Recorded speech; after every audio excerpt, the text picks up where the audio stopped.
कितने लोगों को वो डिजीज है। And epidemiology studies who gets disease and why. अब ये हु गेट डिजीज, तो ये आपके साथ वो डिस्ट्रीब्यूशन वाला पोर्शन है कि ये डिस्क्रिप्टिव पार्ट है कि किन बंदों को डिजीज हुआ है एंड व्हाई, और क्यों हुआ है, तो ये आपका एनालिटिक एपिडेमियोलॉजी होगी।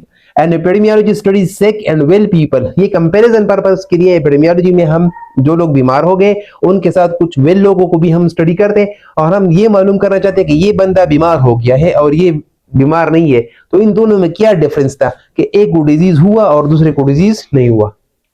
One group got the disease and the other one are spared, mean कि उनको डिजीज नहीं हुआ है। तो उनको क्यों डिजीज नहीं हुए, वो फॉर एग्जांपल आपने दो ग्रुप ले लिए और एक ग्रुप को डिजीज हुआ है, टीबी हुआ है, दूसरे ग्रुप को नहीं हुआ है। तो जब आपने पूछ लिया और उसने इन्वेस्टिगेट किया तो आपको पता चला कि जिन लोगों को टीबी हुआ है उन्होंने बीसीजी की वैक्सीन नहीं लगाए, और जिनको टीबी हो गया है, जिनको नहीं हुआ है तो उन्होंने वैक्सीन लगाया है। मतलब जो वेल पीपल है उन्होंने बीसीजी की वैक्सीन लगाए है, और जो आपके साथ सिक पीपल है उन्होंने वैक्सीन नहीं लगाए। तो ये आपको जब आप उसको स्टडी करेंगे तो आपको पता चलेगा कि दोनों में क्रूशियल डिफरेंस ये कि एक ग्रुप आपके साथ वैक्सीनेटेड है और दूसरा वैक्सीनेटेड नहीं है। सम पीपल डिस्क्राइब, ये ऑलरेडी हमने डिस्कस किया कि ऑक्सफोर्ड इंग्लिश डिक्शनरी कह रहे हैं कि आपके साथ epidemiology is study of epidemics. And what is an epidemic, epidemic क्या है, तो an epidemic occurs when there are significantly more cases of the same disease than past experience would have predicted। अच्छा, past experience का word यहाँ पे use हुआ है कि past experience से ज्यादा केसेस आपके साथ। तो इस याद रख लें कि प्रेवेलेंस या नंबर ऑफ केसेस के बेस पे हम डिजीज की क्लासिफिकेशन करते हैं, ये आपको पता होना चाहिए। इसमें एक हमारे साथ है प्रेवेलेंस और केसेस ऑफ डिजीज, इसकी बेस पे हम डिजीजेस की क्लासिफिकेशन करते हैं। एक स्टार्ट में हमारे साथ है एंडेमिक डिजीज, एंडेमिक डिजीज। अच्छा, अब एंडेमिक डिजीज का मतलब है कि जब आपके साथ एक डिजीज यूजुअली एक इलाके में एक कांस्टेंट रेट से जो है ना वो उसके केसेस आते हैं। फॉर एग्जांपल मलेरिया है, मलेरिया के हर महीने हमारे साथ 5-10 केसेस आते हैं, तो 5 to 10 केसेस ऑफ मलेरिया जो हमारे साथ यूजुअल फ्रीक्वेंसी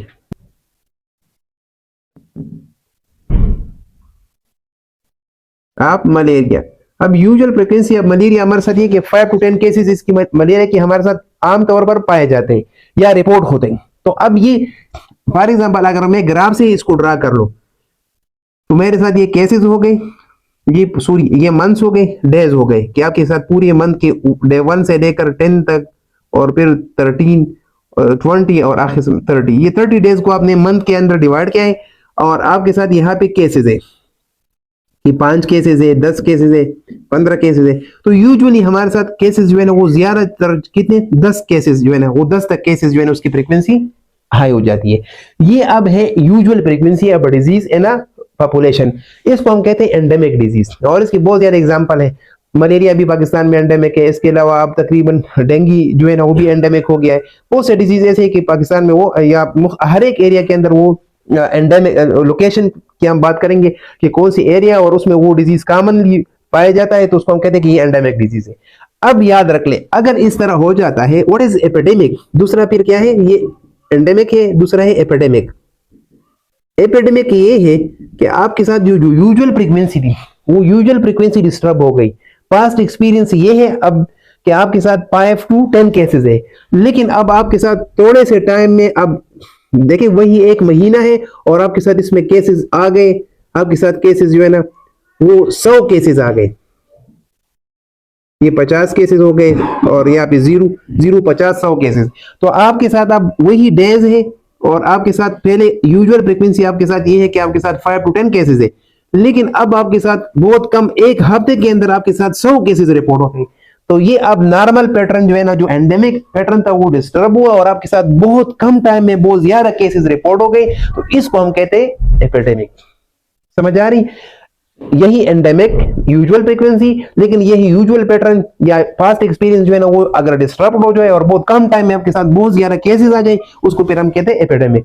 और ये एपिडेमिक थर्ड पे हमारे साथ है पेंडेमिक। अब पेंडेमिक क्या है, पेंडेमिक मीन कि यही एपिडेमिक अगर आपके साथ लार्ज स्केल हो, ये an epidemic of large scale. Large scale mean कि आपके साथ पूरा कंट्री, होल कंट्री या आपके साथ पूरा बरियाजम, होल कॉन्टिनेंट, उसमें जब आपके साथ या पूरी वर्ल्ड के अंदर एक जिस तरह कोविड का है कि पूरी दुनिया के अंदर जो है ना उसके केसेस आ गए और नॉर्मल फ्रीक्वेंसी से बहुत ज्यादा आ गए, तो उसको फिर हम कहते हैं पेंडेमिक डिजीज। पेंडेमिक वो डिजीज होता है जिसका एपिडेमिक आपके साथ लार्ज स्केल और मुख्तलिफ कंट्री के अंदर वो हर जगह पे पाए जाते हैं, उसको हम कहते हैं पेंडेमिक डिजीज। अच्छा, तो तीन हमने डिस्कस की कि एंडेमिक क्या है, एपिडेमिक क्या है और पेंडेमिक क्या है। अब स्पोरोडिक क्या है? स्पोरोडिक का मतलब ये है कि स्पोरोडिक हमारे साथ वो कंडीशन है जिसमें हमारे साथ रेयर, बहुत कम केसेस है, रेयर केसेस और scattered scattered cases. For example एक केस आपके साथ चतराल में ही, एक केस आपके साथ बलूचिस्तान में है, एक केस आपके साथ पेशावर में है, और इन केसेस का आपस में कोई लिंक भी नहीं है। तो इस तरह की कोई डिजीज अगर हो जो बहुत कम केसेस हो और स्कैटर्ड हो, उसका जियोग्राफिक लोकेशन भी एक दूसरे से चेंज हो, तो उसको हम कहते हैं स्पोरोडिक नेचर। और फिफ्थ वन है एक्सोटिक। एक्सोटिक केसेस या एक्सोटिक उस कंडीशन को कहते हैं कि जब आपके साथ एक डिजीज जो है ना वो एक जगह पर ना हो और वो डिजीज जो है ना वो इन माइग्रेशन के साथ उस कंट्री में आ जाए। यूजुअली उस कंट्री के अंदर वो डिजीज मौजूद नहीं है। जिस तरह पोलियो के ऊपर कितना स्ट्रिक्टनेस है कि पाकिस्तान से कोई भी बंदा बाहर जा रहा है उसकी पोलियो जो है ना उसकी पोलियो टेस्ट होता है कि उसको कोई पोलियो इन्फेक्शन तो नहीं है। वो इसलिए कि पोलियो तकरीबन ऑलमोस्ट सारी दुनिया की इससे एरेडिकेटेड है और सिर्फ पाकिस्तान के अंदर और अफगानिस्तान के अंदर इसकी केसेस मौजूद है। तो इसलिए जब कोई भी बाहर जाते हैं उसकी स्क्रीनिंग होती है पोलियो के लिए, क्योंकि ये अगर किसी और कंट्री, फॉर एग्जाम्पल अब अमेरिका के अंदर पोलियो की पेशेंट नहीं है, पोलियो फ्री है, तो अगर अमेरिका के अंदर कोई पाकिस्तान से पोलियो जो है ना वो वापस लेके जाते उधर, तो इस कंडीशन को हम कहते हैं एक्सोटिक केसेस या एक्सोटिक नेचर ऑफ डिजीज। तो माइग्रेशन के साथ जब एक डिजीज एक कंट्री के अंदर आ जाते हैं उसको हम एक्सोटिक कहते हैं। और स्पोरोडिक आपको मैंने बता दिया कि ये रेयर डिजीज है। एंडेमिक आपके साथ यूजुअल फ्रीक्वेंसी है और एपिडेमिक आपके साथ जब बहुत ज्यादा केसेस बहुत कम टाइम में आ जाए, और यही एपिडेमिक अगर आपके साथ लार्ज स्केल पे और पूरी कंट्री अफेक्ट कर ले उसको फिर हम कहते हैं पेंडेमिक। तो अब आप लोग को समझ आया होगा कि एपिडेमिक्स आकर when there are significantly more cases of the same disease than past experience। वो past experience मैंने आपको बता दिया कि वो past experience usually endemic nature को कहते हैं कि endemic उसका फॉर एग्जांपल 5 to 10 केसेस है और फिर आपके साथ बहुत ज्यादा कम टाइम में आपके साथ बहुत ज्यादा केसेस आ जाते हैं, तो पास्ट एक्सपीरियंस को वो उसे हट कर आपके साथ बहुत ज्यादा केसेस आ जाते हैं, 5-10 केसेस के बजाय आपके साथ 100 केसेस आ जाते हैं, तो उसको फिर हम कहते हैं एपिडेमिक। अच्छा, अब टाइप्स ऑफ एपिडेमियोलॉजी, तो मेनली आपके साथ एपिडेमियोलॉजी में दो टाइप्स है, एक डिस्क्रिप्टिव एपिडेमियोलॉजी है और एक एनालिटिक एपिडेमियोलॉजी। तो डिस्क्रिप्टिव एपिडेमियोलॉजी स्टडी करते हैं डिस्ट्रीब्यूशन को। डिस्ट्रीब्यूशन में हम फ्रीक्वेंसी ऑफ हेल्थ इवेंट को देखते हैं। फ्रीक्वेंसी मीन केसेस की कितने नंबर को हम देखते हैं, नंबर को कि टोटल पॉपुलेशन में आपके साथ कितने लोग टीबी के पेशेंट है, टोटल पॉपुलेशन में आपके साथ कितने लोग स्मोकर है, टोटल पॉपुलेशन में कितने लोग वैक्सीनेटेड है, टोटल पॉपुलेशन में कितने लोग हाइपरटेंसिव है। ये सारी चीजें अगर आप फ्रीक्वेंसी मालूम करते हैं और इसकी फिर हम डिस्ट्रीब्यूशन के अंदर पर्सन, टाइम, प्लेस देखते हैं कि कौन से लोगों में वो डिजीज है और कौन सी वक्त में वो डिजीज हो जाता है और उसका जियोग्राफिक लोकेशन क्या है। तो ये चीजें हम डिस्क्रिप्टिव एपिडेमियोलॉजी में स्टडी करते हैं। फिर एनालिटिक एपिडेमियोलॉजी में हमने डिस्कस किया कि हम डिटर्मिनेंट स्टडी करते हैं। तो डिटर्मिनेंट मीन कि हम काजेज और रिस्क फैक्टर के पीछे लगे होते हैं कि हम मालूम कर ले कि ये डिजीज व्हाई एंड हाउ, क्यों काज हो जाता है, and response to study hypothesis. Usually descriptive epidemiology में हमारे साथ हाइपोथेसिस डेवलप होते हैं।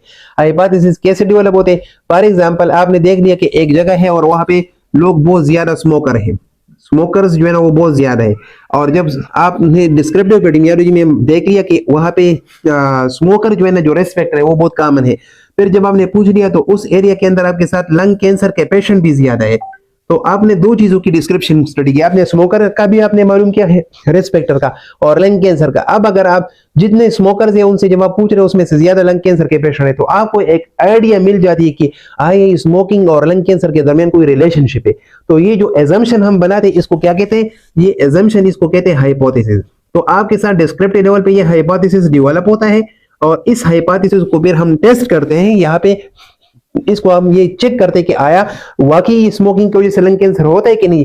तो यहाँ पे हम उस हाइपोथेसिस को response to study hypothesis mean कि वहां पे जो एक्सपोजर और आउटकम के दरमियान जो रिलेशनशिप के बारे में हमने हाइपोथेसिस डेवलप किया था, उस हाइपोथेसिस को हम यहाँ पे टेस्ट कर रहे हैं और रिलेशनशिप हम देखते हैं कि वाकई इन दोनों के दरमियान रिलेशनशिप है या नहीं है। And uses various epidemiological methods. इसके लिए मुख्तलिफ स्टडी डिजाइन हम यूज करते हैं। Epidemiological method mean study design और उस डिजाइन के थ्रू हम रिसर्च कंडक्ट करते हैं और उसमें